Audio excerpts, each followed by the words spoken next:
Good morning, colleagues. I'm delighted to be here. As I said yesterday, there's been a kind of outbreak of positive thinking across Scotland, and I've been invited to present the sort of gloomy and negative picture, thereby reviving an honourable Scottish tradition that's rather in decline.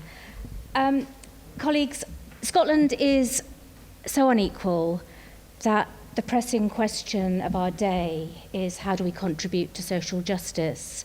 And fundamental to that, of course, is the issue of distribution. At just a few hours old, the human baby makes a valiant attempt to mimic the expressions on the mother's face, to establish the social connections, the social cues on which that baby's survival will depend. Recognise me, I'm like you. In the same way as we now know that newborn babies cry in their mother tongue. That baby knows what we often forget, that we depend on each other, that human beings are profoundly, quintessentially social. Hence the importance of the social determinants, both societal, how power, privilege and resources are distributed, and also social, the impact of that distribution on human relationships. And I guess what I think I've seen happening over the past few years is a sea change in how deprivation and poverty are spoken about in Scotland. And that change is related to the rise of psychological and behavioural explanations for Scotland's problems. In public health, for example, psychoanalysis is increasingly preferred to economic analysis. Clearly, there are important social values and assets-based approaches. Respect for people's strengths, resourcefulness, resilience, creativity, the power of the human spirit, the power of collective action, many of the things that Nicola is going to be talking about in the work that's going on in Borders. These values have a long history in Scotland, but my problem is with what happens around 5 key issues. What happens when those values that have that long tradition are separated from an analysis of social justice and human rights? What happens when assets approaches are used to suggest that Scotland's problems are predominantly psychological and cultural? When dependency and need are stigmatised? When assets approaches are used to attack public services, which after all are collectively owned assets, and when hard questions about competing interests, corporate power and redistribution are avoided. I want to make it clear that recent years have seen a welcome recognition of what might be called the non-material dimensions of poverty and deprivation. You see those in the Human Development Initiative and in efforts, I think, globally to capture what have been called the missing dimensions of poverty, to draw on the testimony of people living in poverty, issues of dignity, affiliation, respect, meaning and autonomy. There's clearly a difference between starving and fasting. That agenda is part of a broader critique of materialism, an undue focus on income and wealth. Well-being doesn't depend solely on economic assets, as Sen has observed. The market doesn't have a monopoly on meaning. The interest in all those issues, the social, emotional and spiritual impact of poverty and deprivation, poverty and inequality, I do think that's deepened our understanding of the social determinants of health. Yes, material conditions, but also control over lives, participation in decision-making, political voice.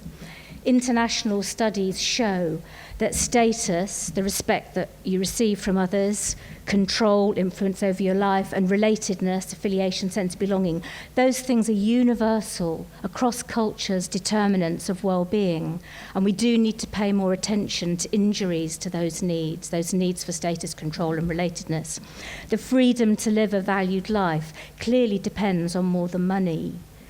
But in all those accounts that I've described, the distribution of economic assets is still of fundamental importance. There's a link between living conditions and dignity. The idea of justice is paramount, what's fair. And that's my first problem with the assets agenda. What's the analysis of injustice? Who and what creates inequalities in Scotland? What's the relationship between economic policy and inequality? I mention all that because there's a recurring and quite dangerous assertion from the assets movement, and that's that tackling inequalities in Scotland has failed. What we've tried, though well-meaning, hasn't worked. But what is it exactly that's been tried? It's true there's been a huge effort to address the symptoms, but material inequalities have increased. It's surely no surprise then that health and other inequalities have got worse. That's a symptom. In fact, recent OECD figures from Divided We Stand show that public services reduce inequalities in the UK more than almost anywhere else, and that this impact has increased over the 2000s. So against all the odds, public services have improved their impact on reducing inequalities. But what are they up against? In the past decade, the richest have seen a sharp increase in income in Scotland, and yet the inequalities of the Thatcher years have remained intact. So there's an added complexity. Of course, income inequality isn't the only driver of other inequalities, but let's look again briefly at the evidence.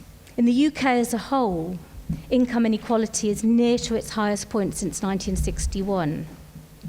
In Scotland, the income inequality gap has widened since devolution. A fifth of the population share 6% of Scotland's income. A fifth share 45%.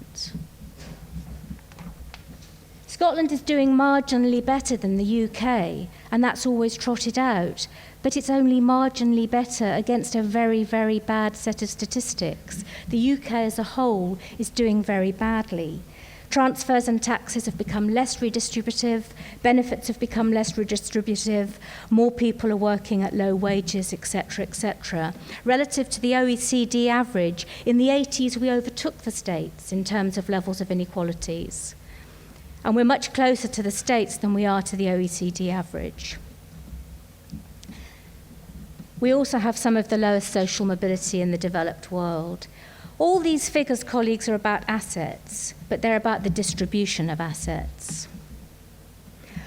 Perhaps without meaning to, and this is my second major concern, the assets agenda stigmatizes dependency and need. It implies that take-up of welfare is driven not by market failure, but by certain character traits, dependency, deficit coping styles. But isn't dependency, thinking back to that baby, a feature of being human rather than a moral failing? As the disability rights movement have reminded us, actually dependency is a gift, reminding us of our humanity. In material terms, of course, isn't it also the case that it's the rich who are most dependent, not the poor, and that the focus on the dependency of the poor in the current dependency discourse is a distraction from the fiscal and economic legislation that supports the benefits of the rich, tax, inheritance, property, capital gains, private schools. Actually, in Scotland, the rich are utterly dependent, hence the howls of outrage whenever there are any attempts to reduce that dependency or promises to do so in the future. In Scotland, as elsewhere, actually the poor live much more lightly on the planet. Of course, there are issues raised by the assets movement that need addressing. There's an important debate to be had about transforming the relationship between public services and disadvantaged communities. The current welfare system is inadequate, it's demeaning, and it needs changed. And everybody in that room is aware of that. But we should be clear what that debate is about. That's a debate about social justice and human rights.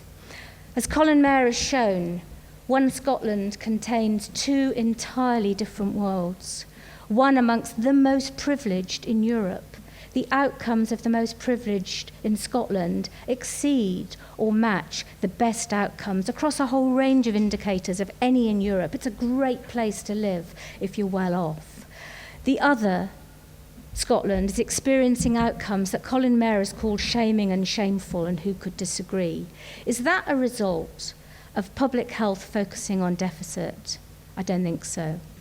Blaming the public sector, public services who are picking up the pieces and picking up the tab, it's unfair and it's a dangerous strategy, mainly because it lets unregulated free market capitalism right off the hook.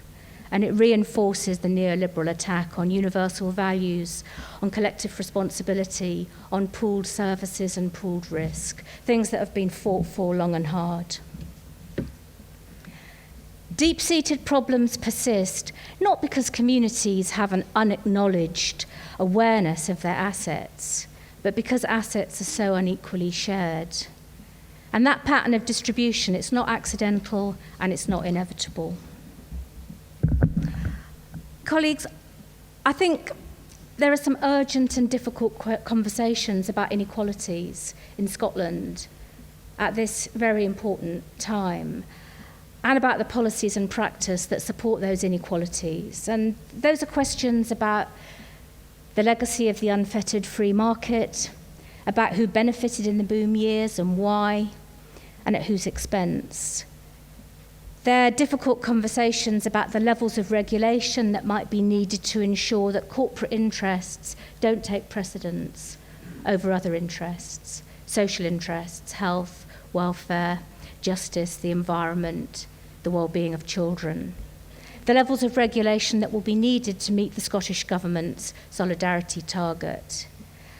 As it stands, what concerns me is that the focus is on, and I quote, radical change in the design and delivery of public services, rather than on a radical change in the economic and fiscal policies that in Scotland, as elsewhere, sanction gross inequalities and obscene greed. My concluding reflections. The language of assets includes some themes with a very long history in Scotland. But in the past, those themes, that celebration of the power of the human spirit, that refusal to be labelled, pathologised, ostracised, criminalised, those themes have been linked to an analysis of power and the struggle for social justice. I think we need to renew those links, that solidarity. And there's never been a better time. There's a growing public distaste for the scale of inequalities. We're seeing new routes to resistance and new forms of expressing solidarity. There's activism bubbling up on the streets. And I'd like to ask, how should we respond to that activism?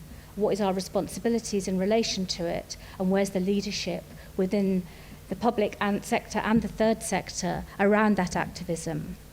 Clearly, no single model or solution will solve what we're up against, but there are some non-negotiable values. Thank you for your attention.